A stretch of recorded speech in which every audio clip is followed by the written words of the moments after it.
Assalamualaikum warahmatullahi wabarakatuh. Baiklah, kita kembali lagi dengan Miss Anandarila Anggraini. Oke, kita lanjut. Hari ini kita mau belajar tentang apa ya? Kita hari ini akan membahas mengenai teks drama. Oke, sebelum kita mulai pelajaran kita hari ini, marilah kita berdoa terlebih dahulu. Oke, berdoa selesai, lanjut. Sekarang kita harus tahu dulu, apa sih pengertian dari teks drama? Kita lihat di sini. Kita lihat di sini ya. Dalam Kamus Besar Bahasa Indonesia atau disebut dengan KBBI, drama memiliki beberapa pengertian. Pertama, drama diartikan sebagai syair atau prosa yang menggambarkan kehidupan dan watak melalui tingkah laku atau disebut dengan acting atau dialog yang dipentaskan. Kedua, cerita atau kisah yang melibatkan konflik atau emosi yang khusus disusun untuk pertunjukan teater. Itu. Di samping itu, drama didefinisikan sebagai seni yang menganggap lakon-lakon mulai sejak penulisannya hingga pementasan yang membutuhkan ruang, waktu, dan halayak. Pengertian drama juga dibedakan menjadi dua. Pertama, drama sebagai text play atau naskah karya sastra milik pribadi, yaitu naskah bacaan milik penulis drama yang masih membutuhkan pembaca atau perlu digarap yang baik dan diteliti jika ingin dipentaskan.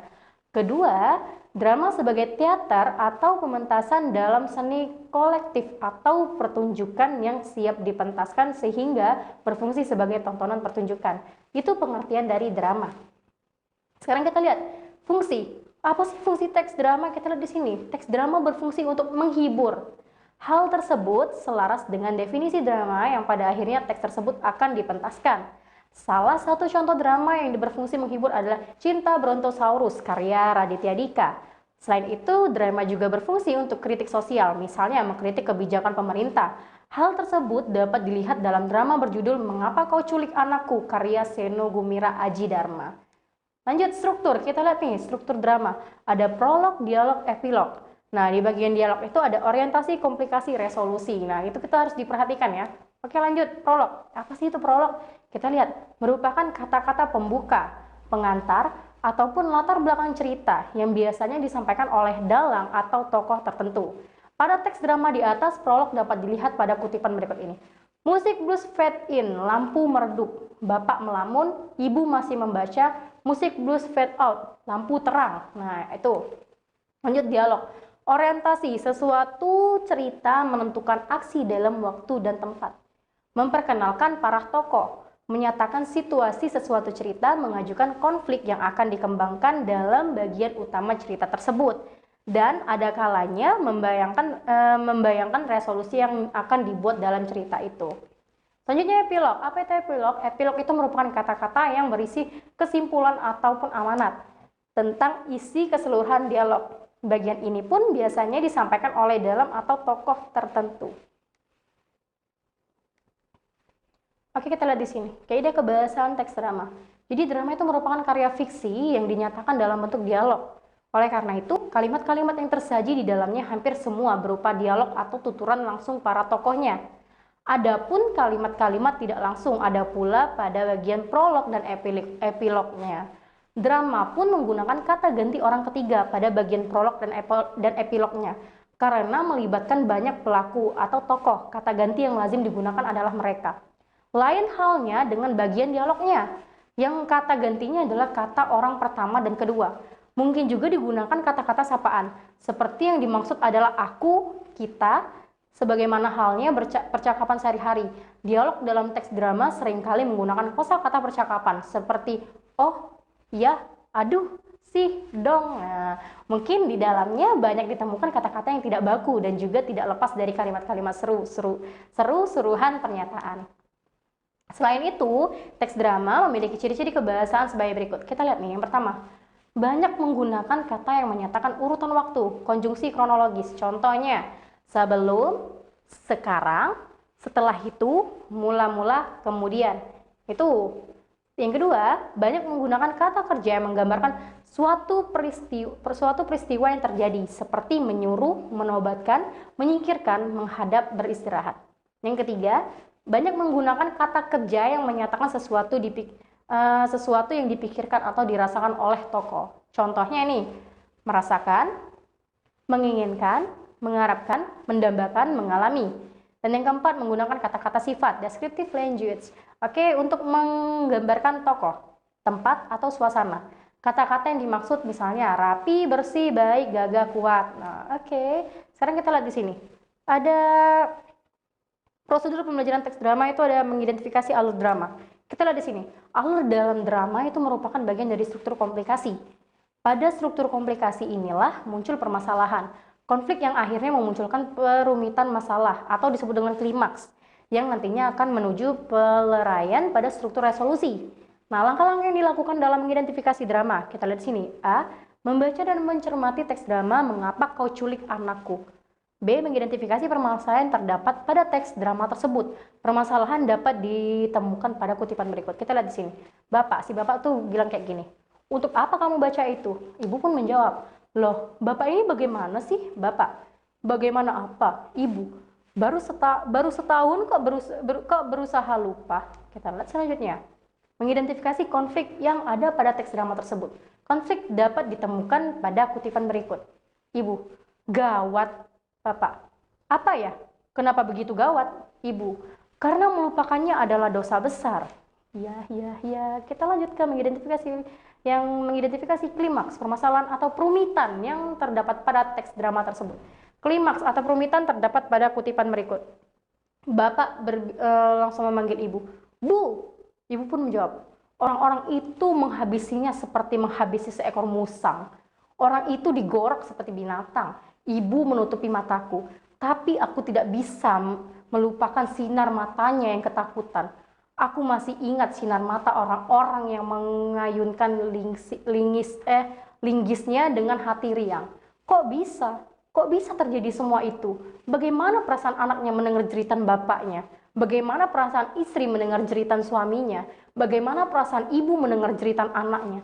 Apa Bapak yakin setelah 30 tahun lebih mereka bisa melupakannya? Mereka mungkin ingin lupa. Tapi apa bisa? Politik itu apa sih? Kok pakai penyembelihan orang segala? Nah, itu yang dikatakan ibu. Oke, lanjut. Mempertunjukkan tokoh dalam kutipan drama. Bapak pun berbicara lagi. Cara berpikir apa itu ya? Ibu pun menjawab, cara berpikir orang bego. Bapak menjawab, bego tapi berkuasa. Terus ibu juga menjawab, begitu berkuasanya sehingga merasa berhak menguasai pikiran dan sangat tersinggung kalau orang berpikir lain. Lafal yang diucapkan pada saat memerankan tokoh ibu harusnya jelas. Pada saat mengucapkan kata pikiran dan berpikir sangat penting untuk diperhatikan karena berkaitan dengan kejelasan makna suatu kata. Berdasarkan contoh tersebut, lafal adalah cara seorang dalam mengucapkan kata atau bunyi bahasa. Intonasi yang digunakan pada kalimat bego tapi berusaha. Orang bego tapi berkuasa adalah intonasi dengan dimaksud kekecewaan. Berdasarkan contoh tersebut, intonasi adalah naik turunnya lagu kalimat berita, perintah, dan kalimat tanya harus menggunakan intonasi yang berbeda. Gitu. Jadi ya kalau kita baca berita, baca puisi, baca apa itu menggunakan intonasi yang berbeda. Apalagi membaca puisi itu menggunakan intonasinya kadang emosinya yang tinggi rendah emosi dalam membaca itu disebut dengan intonasi. Oke, lanjut. Mempertunjukkan tokoh dalam kutipan drama. Nada atau tekanan yang digunakan pada kalimat cara berpikir apa itu ya adalah nada tinggi. Jadi kalimat cara berpikir apa itu ya? Nah, adalah nada tinggi karena merupakan kalimat tanya. Berdasarkan contoh tersebut, nada atau tekanan adalah kuat lemahnya penurunan suatu kata dalam kalimat. Ekspresi yang muncul pada kalimat bego tapi berkuasa adalah ekspresi kekecewaan dan kekesalan. Ekspresi yang muncul ketika berdialog itulah yang disebut mimik. Berdasarkan uraian tersebut, mimik adalah ekspresi atau raut muka yang menggambarkan suatu emosi, sedih, gembira, kecewa, takut, dan sebagainya. Nah, mimik berperan dalam memperjelas suatu maksud tuturan. Gerak-gerik adalah berbagai gerak pada anggota badan atau tingkah laku seseorang dalam menyatakan maksud tertentu. Bentuknya, misalnya anggukan kepala, menggigit jari, nah itu. Sekarang kita lihat, menganalisis isi kebahasan drama. Kita lihat A, menganalisis isi drama. Bercerita tentang apakah drama Mengapa Kau Culik Anakku, karya Seno Gumira Aji Dharma di atas. Jawaban atas pertanyaan tersebut mengarah pada isi atau tema drama tersebut. Adapun yang dimaksud dengan tema adalah gagasan umum dalam suatu drama yang disampaikan oleh pengarang kepada pembaca atau penonton. Tema juga dapat diartikan sebagai inti atau ide dasar sebuah drama. Dari ide dasar itulah kemudian drama itu terbangun. Tema merupakan pangkal tolak pengarang atau sutradara dalam merangkai cerita yang diciptakannya. Jika menilik dari penggalan teks drama Mengapa Kau Culik Anakku berikut ini akan nampak terlihat isi drama tersebut. Bapak, ya di samping belakang karena ada kecapnya. Ibu melihat sampul belakang. Apa ya katanya? Membaca. Buku ini perlu membaca penduduk negara-negara yang hancur karena dalam masyarakat seperti itu kendali hukum sangat mengendur, tatanan nilai kabur sehingga melahirkan anarki. Setiap orang berbuat seenak perutnya, setiap orang berbuat seenak perutnya sendiri dan memaksakan kehendaknya dengan teror. Itulah gunanya buku ini. Cara melawan teror perlu dibaca oleh mahasiswa, aktivis, wartawan, penasehat hukum dan berbagai profesi yang rawan teror. Buku ini juga berguna bagi siapa saja yang merasa perlu lebih siap melawan teror. Lanjut, yaitu berdasarkan penggalan teks drama tersebut terlihat pada kalimat buku ini perlu dibaca penduduk negara-negara yang akan hancur. Karena dalam masyarakat seperti itu kendali hukum sangat mengendor, tatanan nilai kabur sehingga melahirkan anarki. Dari pernyataan tersebut dapat dianalisis bahwa drama tersebut mengangkat tema politik. Teks drama tersebut menceritakan keadaan politik dan peristiwa kekerasan yang terjadi pada tahun 1965 dan seterusnya di mana tidak ada kejelasan sampai saat ini. Dan sampai saat ini pun politik negara ini masih carut marut. Oke, kita lihat sini, menganalisis aspek kebahasaan. Langkah-langkah menganalisis aspek kebahasaan. Untuk lebih jelasnya cermati dan perhatikan penggalan teks drama Mengapa Kau Culik Anakku berikut ini. Bapak, Bu, Ibu, ya, Bapak. Baca buku apa sih? Ibu, sambil membaca sampulnya. Oh, ini buku baru, Cara Melawan Teror. Bapak, apa katanya? Ibu pun menjawab. Baru juga mulai baca, belum tahu isinya. Habis diajak ngomong terus sih. Bapak pun menjawab. Ya, di sampul belakang kan ada kecapnya. Kita lihat di sini, aspek kebahasan terdapat pada penggalan drama tersebut. Lihat di sini, jadi di sini ada tabel tuh, aspek kebahasaan dan contoh kalimat. Kita lihat sini, yang pertama, kalimat tanya. Buku apa sih? 2. Percakapan sehari-hari. Oh, ini buku baru. Petunjuk laku, sambil membaca sampulnya. 4. Kalimat langsung. Ya, di sampul belakang kan ada kecapnya. 5. Kata sapaan. Bu, memanggil. Oke, lanjut di sini. Lihat lagi, menganalisis aspek kebahasaan. Aspek kebahasaan yang lain dapat dicermati pada penggalan berikut ini.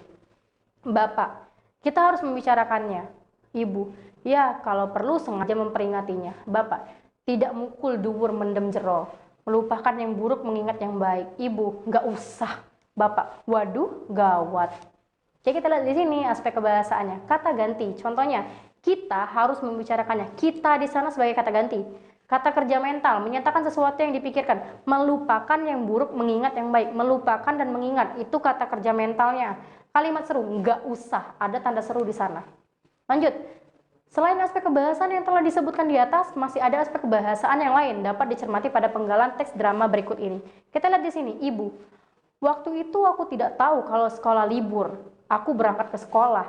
Ketika sampai di kelas, aku cuma mencium bau amis darah. Darah orang-orang yang disiksa, menyiprat di tembok, papan tulis dan bangku-bangku. Di mana orang bergerombol, berteriak-teriak mencari orang-orang diburu. Bapak, waktu, Ibu, begitu buruk, begitu mengerikan. Tapi mengapa kita sekarang mengulanginya? Bapak, Satria. Lanjut. Kita lihat di sini aspek kebahasaan dan contohnya. Konjungsi keterangan waktu.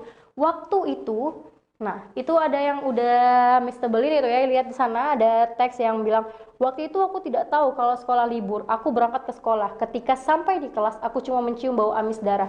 Waktu dan ketika itu menunjukkan konjungsi keterangan waktu atau konjungsi temporal itu ya. Terus yang kedua kata sifat. Begitu buruk, begitu mengerikan, begitu buruk, begitu buruk. Buruk cantik itu merupakan kata sifat. Di sini, analisis kebahasan teks drama yang terdapat pada Mengapa Kau Culik Anakku adalah kalimat tanya, kalimat percakapan sehari-hari, petunjuk laku, kalimat langsung, kata sapaan, kata ganti, kata kerja mental, kalimat seru, konjungsi keterangan waktu, dan kata sifat. Di sini kita lihat, mementaskan drama adalah mengaktualisasikan segala hal yang ada di dalam naskah drama ke dalam lakon drama di atas pentas. Aktivitas yang dominan dalam memerankan drama ialah dialog antar tokoh, monolog, ekspresi, mimik, gerak anggota badan, dan perpindahan letak pemain. Pada saat melakukan dialog maupun monolog, aspek-aspek suprasegmental atau lafal, intonasi, nada atau tekanan dan mimik memiliki peranan sangat penting.